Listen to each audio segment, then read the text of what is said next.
El siguiente programa es un espacio contratado.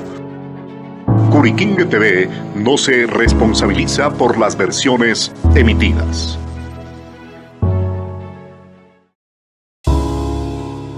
El siguiente programa es de clasificación O. Opinión.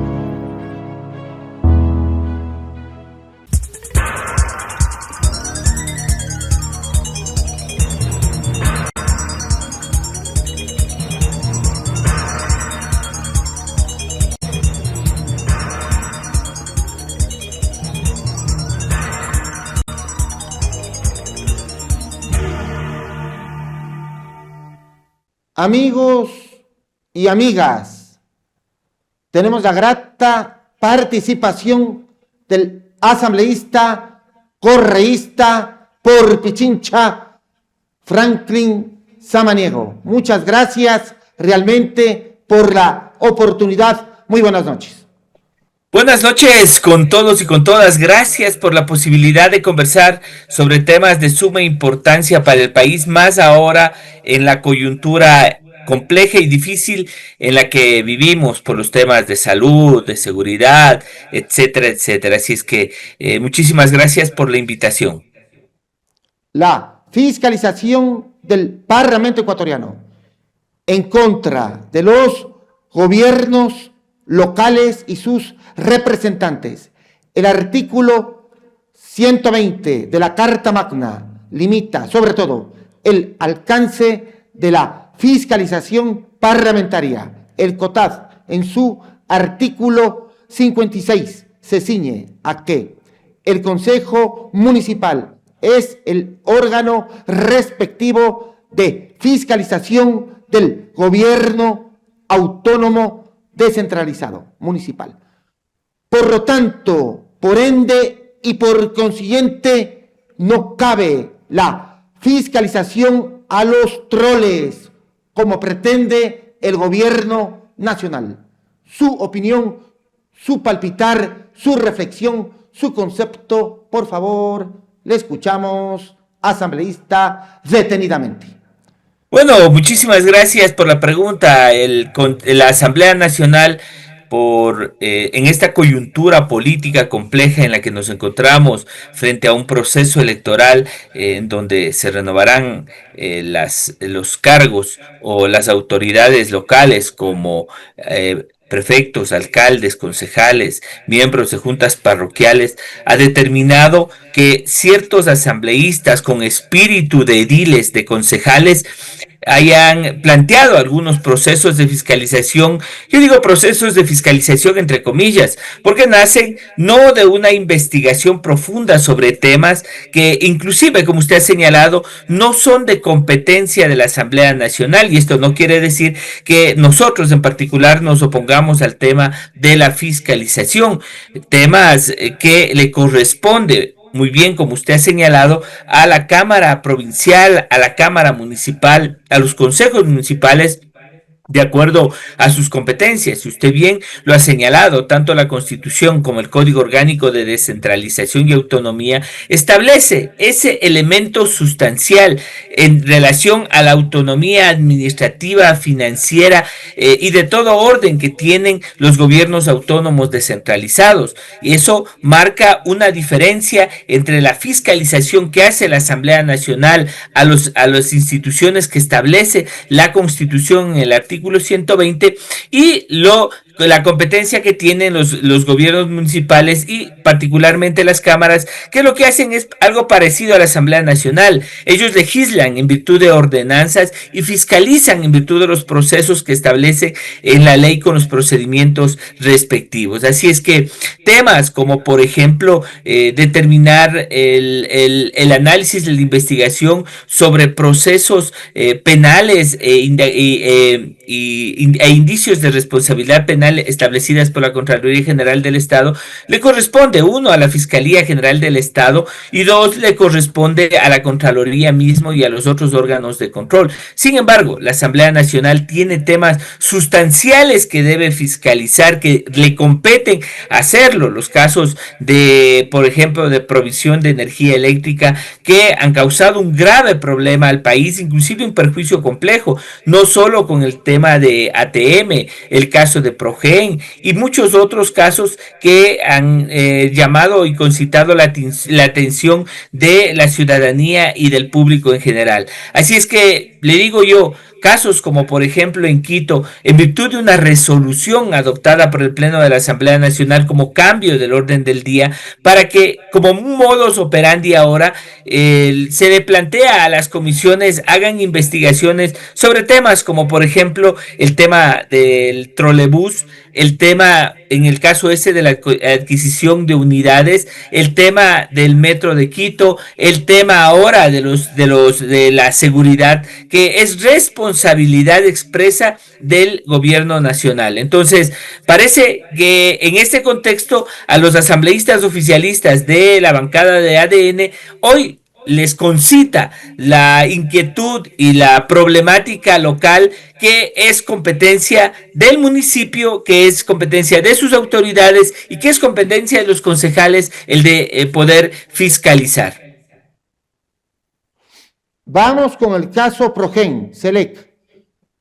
No defiende los intereses del Estado ecuatoriano como parte perjudicada, más bien respalda el pedido respectivo de confidencialidad formulado por quienes son señalados de haberse robado, atracado aproximadamente 105 millones de dólares norteamericanos entregados a cambio de motores completamente inservibles, obsoletos, los cuales fueron pintados antes de salir de los Estados Unidos de Norteamérica. ¿Qué le parece?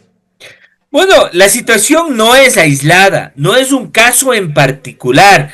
El gobierno nacional ha hecho gala de su ineficiencia, ha hecho gala también de los actos de corrupción que hoy se investigan, casos como el tema de Progen, casos como el tema de ATM, casos como el tema de PowerTech, que son casos ligados al tema eléctrico, irregularidades detectadas en el sector eléctrico que revelan un esquema de contratación urgente mal ejecutada, mal diseñada y que atrás también tiene deficiencias técnicas que dan la medida de cómo el gobierno lleva adelante este tema y lo otro, actos de corrupción que han causado perjuicios millonarios al Estado. Usted ha señalado un caso sumamente importante como el de Progen, que es, como señalo, uno de los temas que tiene que ver fundamentalmente y para conocimiento de la ciudadanía, que se relaciona con contratos para instalar generación térmica en el Salitral y Quevedo, con hallazgos muy complejos. Primero, como había señalado, falta de capacidad. Segundo, omisión en los procedimientos, inclusive de estudios y pagos que se realizaron sin respaldo suficiente y que además la Contraloría General del Estado ha reportado ya responsabilidades administrativas, civiles y también indicios de responsabilidad penal. Sin embargo, de eso quiero hacer un paréntesis. La Asamblea Nacional en esos casos sí tiene la competencia para determinar la responsabilidad política de los ministros que han estado a cargo de esta cartera de Estado durante el periodo de estas contrataciones. Como digo, no es una sola contratación, hay varias contrataciones que han determinado inclusive perjuicios económicos adicionales. Si mal no me recuerdo, ATM, que son obras vinculadas a Esmeraldas, las auditorías determinan igualmente el mismo patrón: fallas técnicas, falta de permisos, contrataciones irregulares, perjuicios económicos millonarios y la remisión de indicios de responsabilidad penal que se encuentran investigando en la Fiscalía General del Estado. A manera de conclusión, en este primer momento quiero señalarles nuevamente que este no es un caso aislado. El tema de Progen es uno de los procesos que han perjudicado al Estado en millones de dólares. Y el segundo elemento que quiero poner también en la discusión es el tema de la potestad de fiscalización desmejorada, de la potestad de fiscalización que tiene la Asamblea Nacional, que ha sido bloqueada por el bloque de ADN, quien ha impedido que se lleven adelante ya 2 juicios políticos en contra de la señora Inés Manzano, el planteamiento de acciones de investigación dentro de la Asamblea Nacional que nos han permitido a nosotros ejecutar algunas acciones, y ahí quiero resaltar lo que en algún momento el expresidente Nils Olsen de la Asamblea Nacional de una manera muy suelta de huesos, como decimos en el argot popular, señaló que el bloque de la Revolución Ciudadana lo que está tratando es de plantear un show político sobre hechos que inclusive la Contraloría General del Estado sí ha determinado perjuicio, sí ha determinado responsabilidades de todo orden, pero que además la bancada de la Revolución Ciudadana ha planteado investigaciones en las comisiones, ha planteado investigaciones con juicios políticos y ha planteado denuncias en la Fiscalía General del Estado. Sin embargo, un juicio político Inés Manzano fue bloqueado ya en virtud de esta orientación y disposición que tiene el bloque de ADN.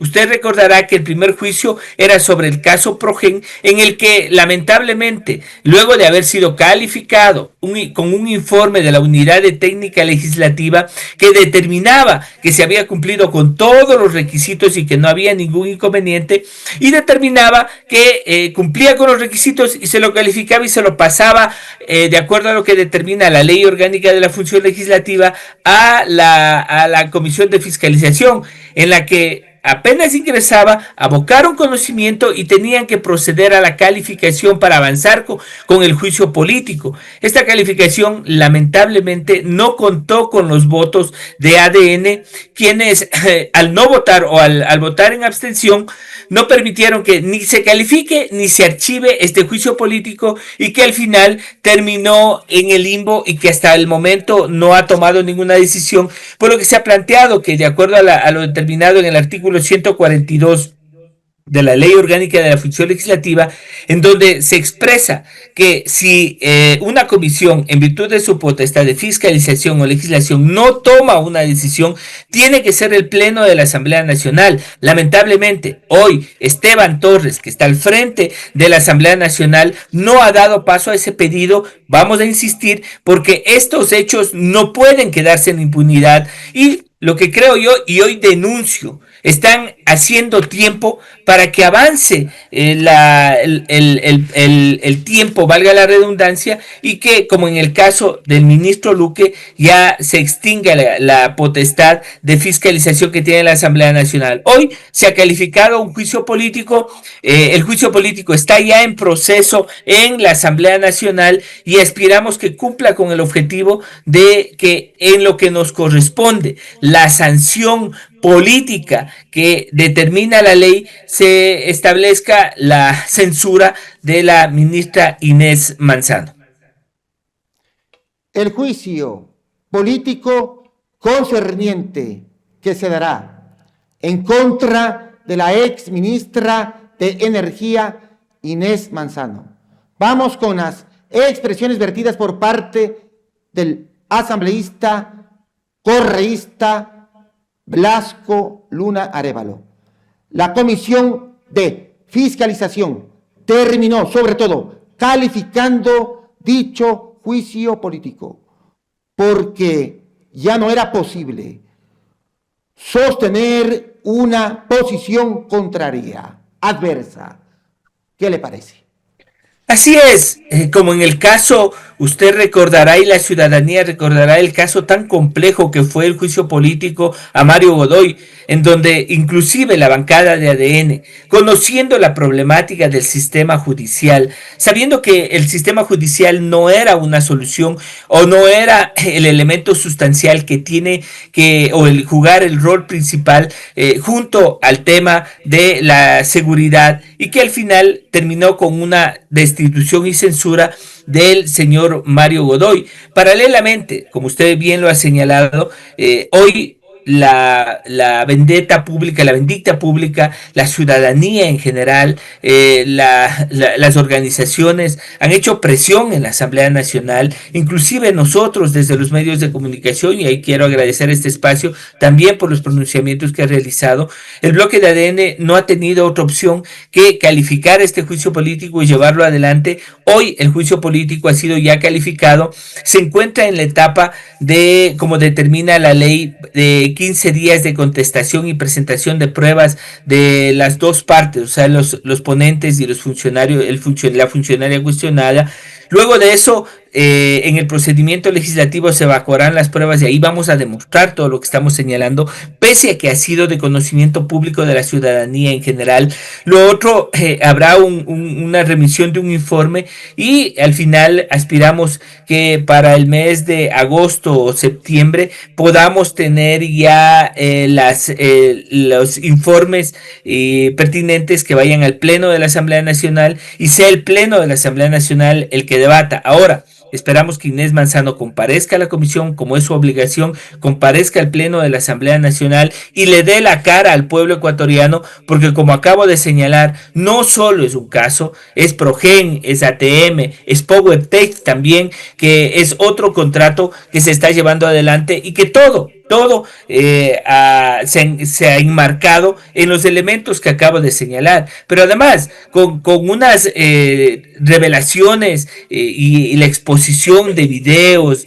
de charlas en las que se evidencia un tema adicional que no debemos olvidarnos, ¿no es cierto? La asambleísta presidenta de la Comisión de Participación Ciudadana y la ministra Inés Manzano, en conversaciones poniéndose de acuerdo cómo bloquear o cómo llevar adelante una comparecencia en la Comisión de Participación Ciudadana de una manera que no corresponde a cómo debería hacerse, y que lo que ha hecho es bloquear. Y producto de esta comparecencia tenemos un informe de la Comisión de Participación Ciudadana que determinó que no había responsabilidades políticas y que los ministros nada tenían que ver, cuando ahora, en este momento, han sido vinculados, por ejemplo, los asesores del señor Luque. O sea, yo me pregunto y le pregunto a la ciudadanía, el señor Luque, ex ministro de Energía y Minas encargado, era sordo, ciego y mudo y todo manejaban sus asesores.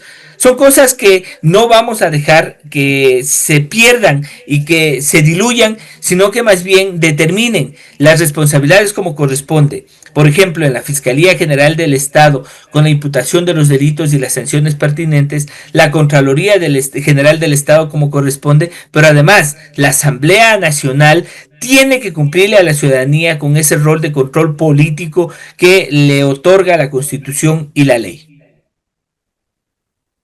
Sigamos con el juicio político en el capítulo de Progen y sobre todo el incumplimiento de funciones por parte de la ex ministra de Energía Inés Manzano. Ahora la causal del juicio político sería por el capítulo concerniente a la contratación de Austral. Se pretende ahora de que los equipos sean recibidos como parte de mecanismos para recuperar los recursos públicos. No se pueden aceptar generadores chatarra. ¿Qué le parece? Efectivamente, como acabo de señalar, el problema no es uno solo.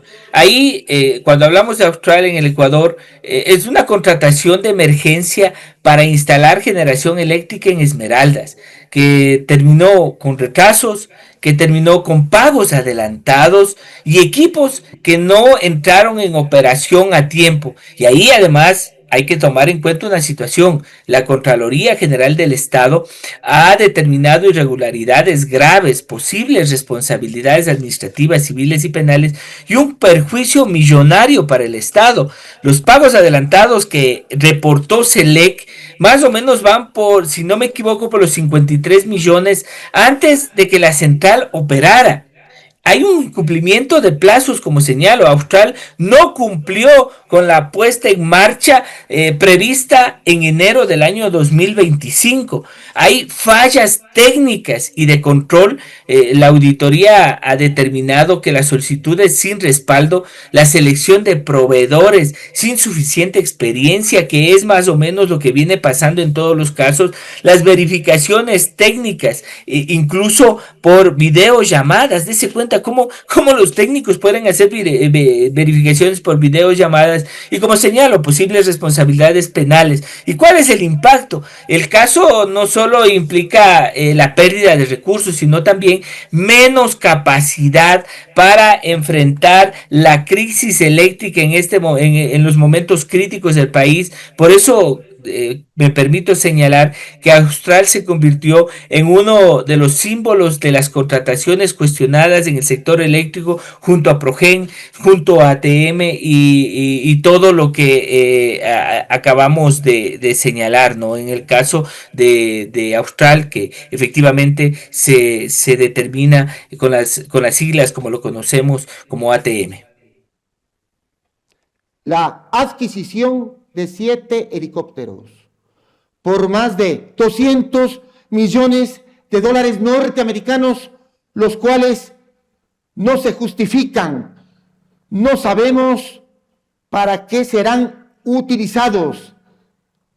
Ya será declarada reservada dicha información. Entre esos helicópteros está uno VIP. Para el mandatario, ¿qué le parece? Bueno, el gobierno tiene sus propias emergencias, sus propias urgencias, y ahí los procesos más recientes, como usted ha señalado, la compra de 7 helicópteros para las Fuerzas Armadas por un lado, pero por otro lado el tema de lo que tiene que ver con una unidad VIP y varias aeronaves tácticas diferentes distribuidas en el ejército, pero que al final terminan determinando la responsabilidad en la adquisición y uso, inclusive del gobierno nacional. No se habla de 90 millones en un proceso que ha tenido retrasos y ha tenido también problemas con posibles irregularidades, sobrecostos y cuestionamientos en la compra. Pues ¿cómo se llama? El proceso como se lo ha llevado, sin duda alguna, ha causado algunos inconvenientes. Vamos con la ley de uso del suelo. ¿Qué le parece? Su opinión, su palpitar, su reflexión, su concepto, por favor, le escuchamos detenidamente. ¿Qué le parece esta ley? Bueno, la reforma a la ley orgánica de uso y gestión de suelo ha sido un tema muy cuestionado, no solo por la bancada de la Revolución Ciudadana, sino por las bancadas que no están de acuerdo con el gobierno nacional, y tiene algunos elementos que debemos poner sobre el tapete para llegar a esta última parte que fue analizado y conocido por la Asamblea Nacional. Primero, una ley que desde un inicio hemos denunciado que ha sido inconstitucional porque afecta la autonomía de los gobiernos autónomos descentralizados. En segundo lugar, le da superpoderes a la Superintendencia de Uso y Gestión de Suelo, no solo por los temas de sanción, el tema del control de los catastros municipales y otros temas que realmente hacen y ponen en entredicho esta autonomía que tienen los gobiernos seccionales, los gobiernos locales.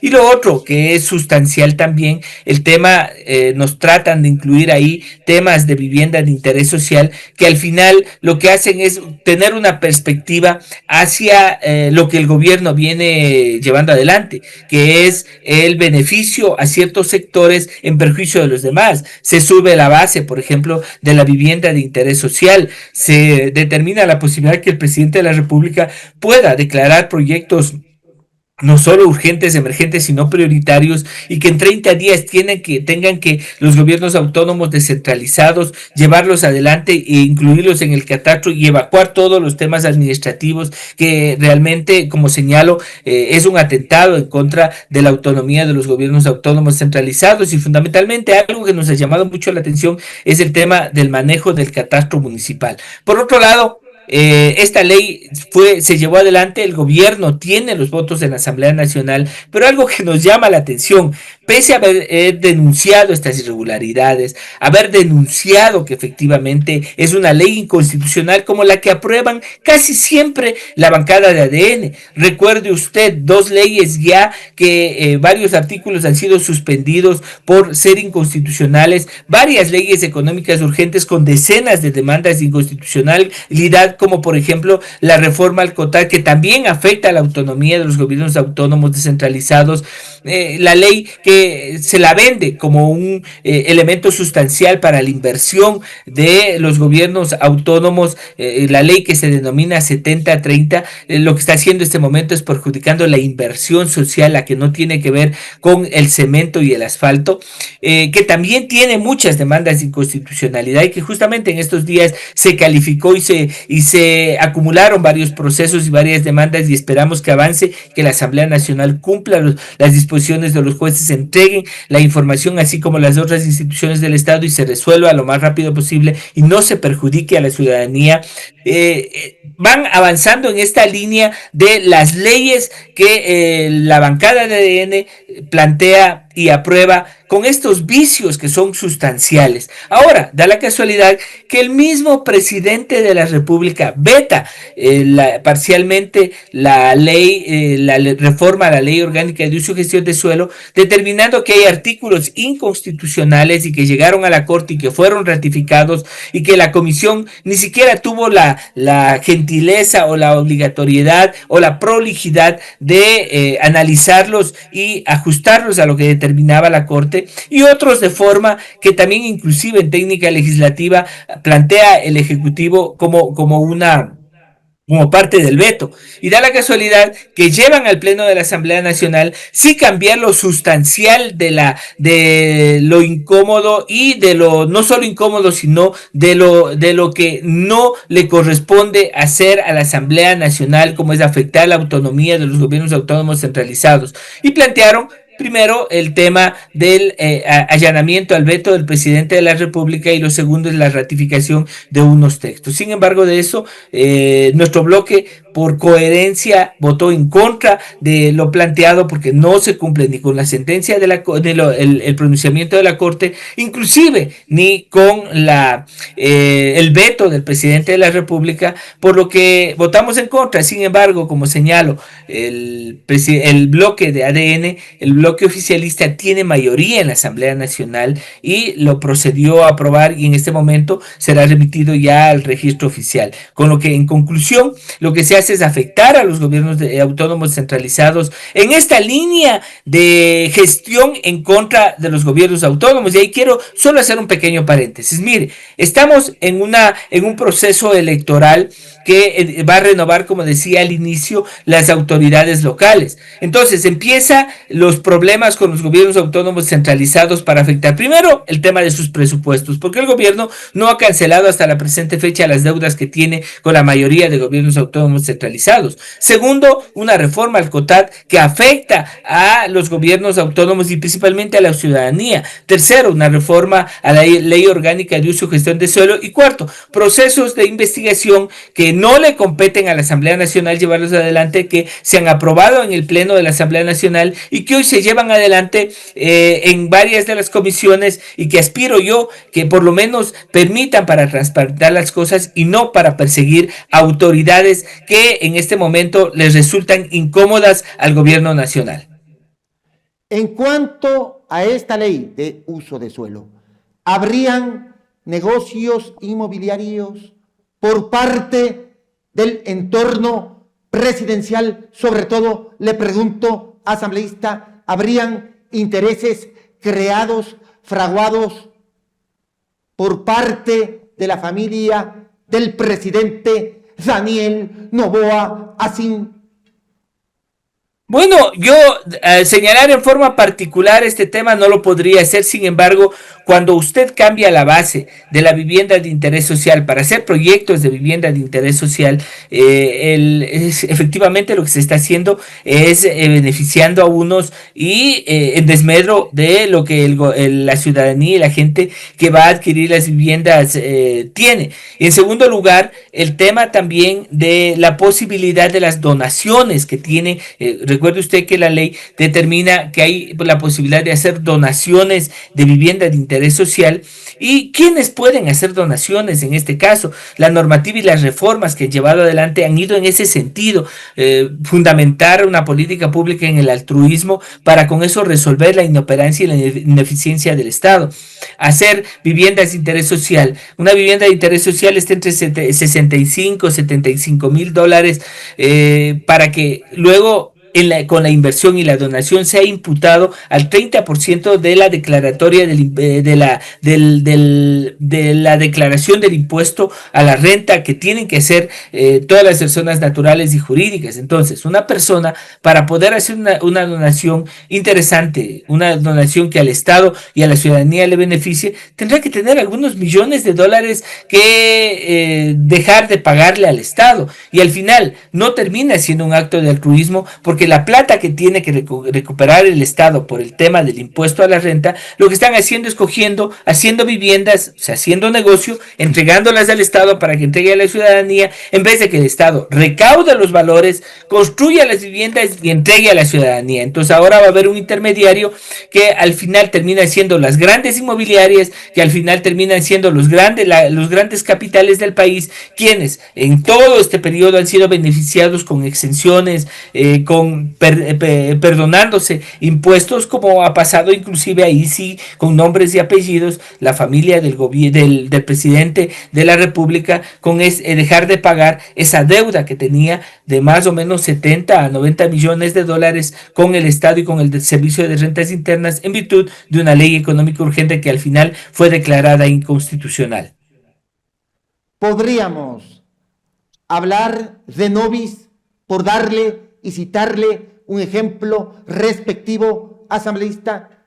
Bueno, hay grandes inmobiliarias, entre esa la que usted ha señalado, hay grandes capitales que están cercanos al presidente de la República, que realizan inversiones realizan inversiones y contrataciones en el Estado, y hoy el tema del altruismo, como acabé de señalar, termina siendo un eje sustancial para resolver la problemática de la inversión pública, y por otro lado el tema del cumplimiento de la política pública en beneficio de los que más necesitan en el país. El caso de Gala Medios y la adquisición de 2 medios de comunicación por parte de Luis Alvarado Campi, asambleísta alterno de ADN, quien con un patrimonio de $70,000 norteamericanos compró 2 medios de comunicación. ¿Qué le parece? Por más de $2,500,000 en una transacción sobre la cual la Superintendencia de Compañías guarda un extraño silencio.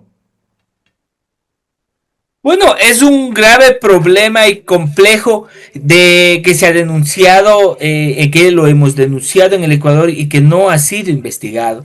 Ahí quiero señalar que la empresa Gala Medios, como muy bien usted lo ha puntualizado, es una empresa que ha sido vinculada con la compra de medios de comunicación como La Posta, Radio Centro Digital, según reportes que se vienen y hemos revisado. en los medios de comunicación, la operación ha generado muchas dudas, muchas dudas. Usted muy bien hoy lo acaba de señalar.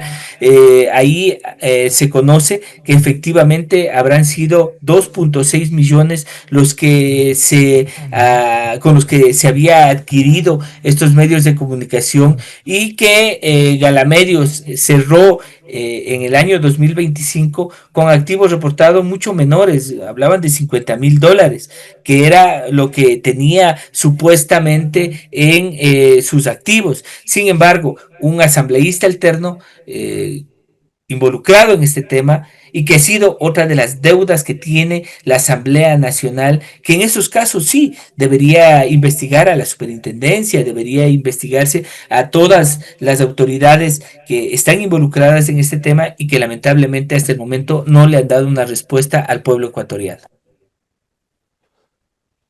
Vamos con el caso de Helbert. Se mantuvo, sobre todo, oculta el acta de la sesión extraordinaria del Consejo Directivo del IES, en donde el expresidente del directorio, Edgar Lama, aprobó el inicio de la contratación con esta firma. Lama recibió alertas sobre irregularidades perpetradas, propinadas y desplegadas en cuanto a los costos en dicho proyecto, pero con su único voto se aprobó un proceso de contratación que comprometió aproximadamente 37,7 millones de dólares norteamericanos. Bueno, la problemática en el Ecuador sobre los casos de corrupción es muy compleja. El Instituto Ecuatoriano de Seguridad Social, y usted recordará y la ciudadanía recordará cómo el presidente de la República salió a dar una respuesta a los temas de turnos en el sistema médico del IES, a la compra de medicamentos, etcétera, etcétera, y que hasta el momento no se ha resuelto, poniendo en la panacea como uno de los elementos sustanciales para resolver la problemática. Sin embargo, al final termina como en todo lo que viene pasando en este gobierno, ¿no es cierto? Un tema muy complejo en la contratación.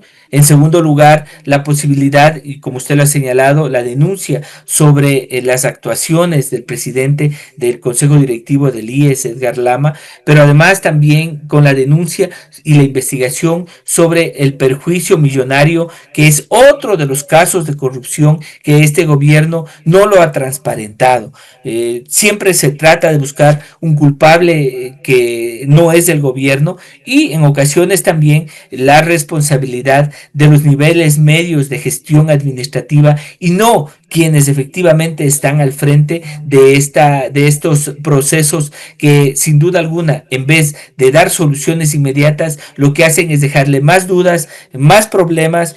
Esperamos que la Contraloría también determine más adelante todo lo que corresponda, no solo con los pronunciamientos iniciales, sino con la investigación global, porque como usted bien lo ha señalado, aparece un acta en la que se la tenía oculta y que la hemos evidenciado, la hemos denunciado. Sin embargo, esperemos que la acuciosidad de la Fiscalía, que no ha tenido en todos los casos, porque ustedes conocen que hay unos casos que sí se impulsan y otros casos que no, y que la transparencia... Por ejemplo, ¿qué casos no han sido impulsados? Le pregunto sobre todo, asambleísta.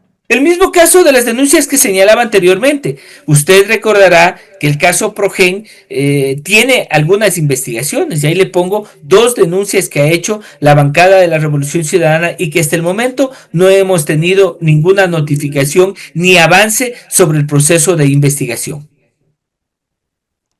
La persecución política en contra del burgomaestre Juan Cabilca Aquiles Álvarez Enríquez. Un testigo de la propia Fiscalía terminó admitiendo que había elaborado sobre todo un informe sobre una empresa distinta y con documentación distinta a la que correspondía. Hay errores garrafales, elementales de identificación y verificación de los hechos en el caso Triple A. ¿Qué le parece? Efectivamente, como señalo, tres elementos. Primero, cómo unos casos son impulsados e investigados de una manera, se podría decir que acelerada, para darle una denominación, en donde hay actores políticos que estorban la gestión, y no solo la gestión, sino los objetivos del gobierno nacional. Y en este caso yo puedo decirlo con nombre y apellido, el tema de Aquiles Álvarez, con procesos como el del caso Triple A, el caso Goleada, que ha tenido muchas y múltiples vulneraciones en el tema procesal y también el tema de la garantía de derechos. Aquiles Álvarez es una persona que no ha sido sentenciada todavía y que en la actualidad se encuentra recluido en una de las cárceles que son insignias del gobierno para la persecución no solo de delincuentes como narcotraficantes, grupos de delincuencia organizada, sino también adversarios políticos. Efectivamente, hay varias denuncias, inclusive el abogado de Aquiles Álvarez, el doctor García, últimamente habría sido notificado con un nuevo proceso, una indagación por el tema de los procesos que se están llevando adelante. Entonces, hay reportes recientes que determinan que en la fase judicial la CIDH también recibió una petición formal sobre la defensa alegando el tema de la persecución política, que es un tema evidente, no solo con Aquiles Álvarez, está el caso de Jorge Glass y muchos otros que lamentablemente hoy, con la hazaña que el gobierno lleva adelante estos temas, inclusive usted recordará hace unos días atrás a la policía llegando a allanar y a la fiscalía llegando a allanar la vivienda de Aquiles Álvarez, en donde estaba su madre, una persona de la tercera edad, su esposa, sus hijos, pretendiendo desalojarlos de su lugar, de su vivienda. Así es que es complejo, es difícil la situación. Ojalá también los organismos de derechos humanos hagan un pronunciamiento lo más pronto posible y ojalá esta persecución pare, porque lo que se está haciendo es poniendo en riesgo la vida de las personas para cumplir objetivos políticos. Y mire, hoy en Guayaquil el tema era eliminar un adversario político de la contienda electoral, y eso hasta el momento lo están consiguiendo. ¿Cómo está la revolución ciudadana para las próximas elecciones que se avecinan? A ver, la revolución ciudadana sigue viva. La revolución ciudadana, como hemos dicho siempre, no solo está ligada a un número y a un nombre como partido político, como organización formal. Es una organización que tiene estructura política a nivel nacional en todas las provincias del país, en todas las circunscripciones del país, y que lamentablemente ha sido objeto en los últimos 9 años de persecución y de proscripción. Usted recordará lo que pasó con Alianza País, luego la lista 5 y la Revolución Ciudadana siendo proscrita para no participar en este proceso electoral, hablando del último, del que se está llevando adelante en relación al tema de las elecciones seccionales. Lamentablemente la realidad es esa, y hoy la Revolución Ciudadana ha recibido el beneplácito de la lista 16, amigo, para poder participar en el proceso electoral y que todos sus candidatos puedan participar. Habíamos dicho desde un inicio, vamos a participar en este proceso electoral en todas las circunscripciones a nivel nacional, y así lo hemos estado cumpliendo. Avance el calendario electoral. Lamentablemente hoy existe una campaña ahora en contra del movimiento amigo, en contra de quienes en algún momento eran parte de la organización, y que hoy abre esta organización las puertas para que podamos participar. Sabíamos que esto iba a pasar, por eso es que se mantuvo en silencio hasta el final, porque teníamos temor de que también esta organización sea proscrita y que se impida de cualquier manera la participación de los candidatos de la Revolución Ciudadana. Así es que para pesar del gobierno vamos a tener candidatos en todo el país, vamos a tener candidatos a prefectos, a alcaldes, a concejales, a presidentes de juntas, a vocales de juntas parroquiales, y que esta estructura nos va a permitir seguir trabajando en beneficio de la ciudadanía, cubriendo también las ausencias del Estado. Recuerde usted, por ejemplo, en Guayas, en Pichincha, han sido los gobiernos autónomos centralizados los que han cubierto la necesidad de salud, de educación, el tema deportivo, etcétera, etcétera, y que sin duda alguna es un elemento sustancial en torno al desarrollo de las actividades y la gestión en la garantía de los derechos de los ciudadanos y ciudadanas. Muchas gracias realmente por la oportunidad. A ustedes, muchísimas gracias, siempre dispuesto en conversar. Hemos hablado de un montón de temas, lamentablemente el país se encuentra en una situación compleja, difícil. La inseguridad hoy se la trata de trasladar la responsabilidad que es del gobierno nacional a los gobiernos autónomos descentralizados. Así es que vamos con fuerza, hay que seguir trabajando, hay que seguir resistiendo, y yo creo que estas elecciones seccionales son una gran oportunidad para pronunciarse en relación a lo que viene sucediendo. Muchísimas gracias nuevamente y siempre a las órdenes. Muchas gracias. Sansur Importaciones. Calidad, confianza y las mejores marcas en un solo lugar. En Sansur Importaciones te ofrecemos una amplia variedad de productos de marcas reconocidas a nivel mundial, garantizando originalidad, durabilidad y estilo en cada compra. Productos 100% originales. Precios competitivos. Variedad que se adapta a tus necesidades. Atención personalizada. Ya sea que busques tecnología, accesorios o artículos exclusivos, en Sansur Importaciones encuentras lo mejor del mercado.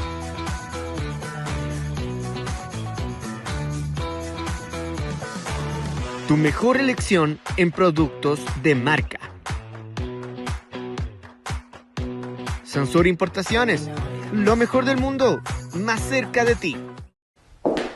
Señora, seamos sinceras. ¿Su casa ya está pidiendo un cambio? Es hora de darle ese toque único que solo usted sabe elegir. En Dakota encontrarás todo para la decoración de tu hogar y tu cocina. Vajillas, tazas, hermosas carteras y elegantes relojes. Porque cada detalle habla de ti. Sorprende, decora y enamórate de tu espacio.